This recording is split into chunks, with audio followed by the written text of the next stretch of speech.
Tov, j'espère que vous allez bien, que vous avez passé une bonne journée, une bonne semaine. Bezrat Hashem, aujourd'hui, je vais vous lire une petite phrase, encore une fois, du Pirkei Avot.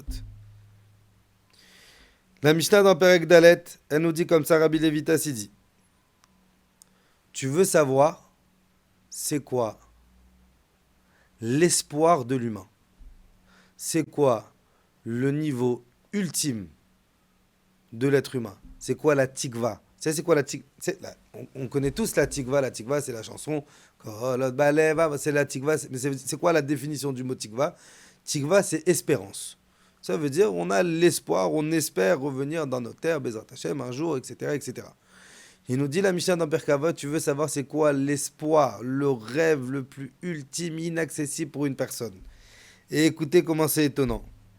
Elle nous dit la Mishnah comme ça, c'est Tikvat Enosh Rima. L'espoir d'une personne, c'est d'être un ver de terre. C'est pas mon espoir. Je pense que c'est l'espoir de personne.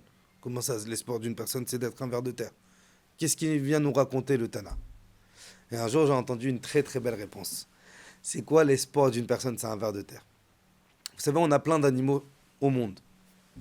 Chaque animal qu'on a au monde, il a des forces.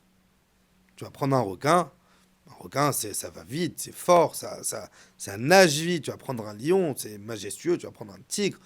Chaque animal, il a des qualités. On va prendre les rampants, même le serpent. Le serpent, il a des qualités. Le serpent, il se déplace, il peut manger. Vous savez, il y a des anacondas qui mesurent 3 mètres de long, des grosses bêtes qui peuvent avaler un homme entièrement et qui peuvent le gober. Quelle qualité il a le ver de terre? Si on regarde la vie du ver de terre, la chol miskin, il a rien du tout. Mais il a littéralement rien. Il rampe pas. Vous avez déjà vu un ver de terre, comment il avance? Vous savez comment un ver de terre, il avance scientifiquement? Le ver de terre, il avance. Bon, on sait comment il avance. Mais qu'est-ce qui lui permet d'avancer? C'est pour ça qu'il avance comme ça. Qu'est-ce qui lui permet d'avancer? C'est sa bouche. Les seuls muscles que le ver de terre, il a dans son corps, c'est sa bouche. C'est sa bouche qui lui permet d'avancer. Le serpent, non, il a des muscles dans le ventre qui lui permettent de ramper. Mais le ver de terre, son seul muscle, ça veut dire sa seule force qu'il a, elle l'a dans sa bouche.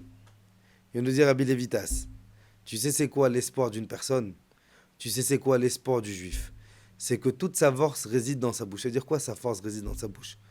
C'est espérer que tout ce que je demande à Akadosh Baruch Hashem, il me le donne. Il nous dit Rabbi Levitas, Tikvat Enosh Rima, l'espérance du juif, c'est quoi? De la même manière que toute la vie du ver de terre, elle est autour de sa bouche. Il ne peut pas avancer sans sa bouche, il ne peut pas manger sans sa bouche, il ne peut pas se déplacer sans sa bouche. Alors on espère, l'espérance, Akadosh Baruch Hu, fais en sorte que ma vie en tant que juif, tout ce que je te demande à Akadosh Baruch Hu, tu me le donnes.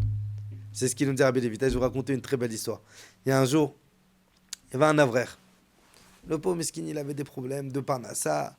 Il avait du mal à avancer dans sa vie, c'était compliqué, il n'arrivait pas. Et un jour, il va voir son Rav.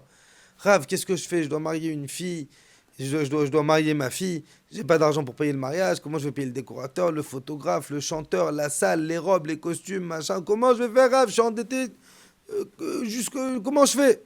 Le Rav lui dit, écoute mon fils, moi je sais qu'il y a une force, que le juif il a, c'est la tfila. Va au kotel, au mur des lamentations, va prier, Hachem il t'aide. Bon, il entend ça, il va au kotel, il arrive au mur des lamentations, et il pleure, il pleure, toutes les larmes de son corps, il pleure. Et il sent au bout de 20 minutes qu'il pleure quelqu'un qui lui tape le dos. Il se retourne, il voit un monsieur qu'il ne connaît pas. Et le monsieur, il lui dit, écoute, excuse-moi, je vois que ça fait 20 minutes que tu pleures, ça va, tout va bien, tu veux un verre d'eau, tu veux quelque chose, peut-être. Vous savez, dans la vie, quand on a des problèmes, faut pas les garder, faut les sortir. Alors peut-être tu veux parler, peut-être tu veux discuter avec moi. Et l'autre, mesquin, il lui dit, non, tu peux pas me comprendre, j'ai des problèmes. T'as quoi comme problème? Et mesquin, la vraie, il commence à lui dire, voilà, je dois marier ma fille, j'ai des dettes, j'ai des machins, j'ai des trucs, je dois de l'argent. Ce monsieur qui connaît pas ni d'Adam ni d'Ève, il le regarde et lui dit, mais tu dois combien? Donne-moi un montant, tu dois combien? Alors il va lui dire, par exemple, je dois 500 000 shekels. Tu dois 500 000 shekels? Ok. Le monsieur, il met sa main dans sa poche.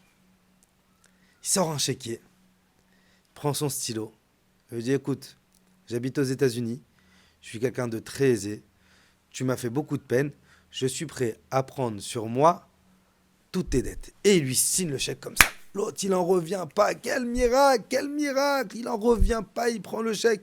Il rentre directement au collège. Il dit, ah, vous allez jamais croire ce qui m'est arrivé. Et il raconte le miracle. Maintenant, t'as les avrechim, les copains qui sont avec lui aussi. Aussi, ils ont des problèmes d'argent. Ils disent quoi, t'es parti au cotel, t'as pleuré. Et Hachem, il t'a fait ça? Ouais.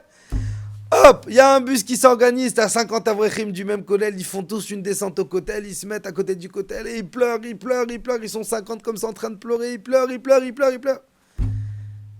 Et ils attendent qu'il y ait quelqu'un qui leur tape le dos, ils se retournent toutes les 10 minutes, il est où ce riche? Au bout de 3 heures, ils sont déçus, il y a plus de larmes, il n'y a plus de pleurs, il n'y a plus rien qui sort. Ils savent pas ce qui se passe, ils rentrent au collège, ils sont déçus, ils vont voir leur rêve, ils disent Rav, c'est quoi la différence entre nous et lui? Lui, il est parti au bout de 20 minutes. Hop, Hachem lui a envoyé un riche qui lui a payé 500 000 shekels de dette. Nous, ça fait 4 heures qu'on pleure, il n'y a personne. Et il leur dit, le Rav, c'est quoi la différence entre lui et vous? C'est que lui, quand il est parti au côté, lui, il est parti chercher Hachem. Il est parti déverser son cœur à Hachem. Vous, quand vous êtes parti au côté, vous n'êtes pas parti chercher Hachem. Vous êtes parti chercher le riche. Il nous dit, Rabbi Levita, Stikvat, Enoch, Rima, de la même manière que ce ver de terre, toute sa force, elle est dans sa bouche. Alors on espère que nous aussi, Bezrat Hachem, que toute notre force, elle soit dans notre bouche. Que ce qu'on demande à Akadosh Baruch Hu, qu'Hachem nous l'accorde. Je vous souhaite, Bezrat Hachem, une excellente journée, une excellente semaine, Bezrat Hachem, et qu'on puisse apprendre que des bonnes nouvelles, Bezrat Hachem.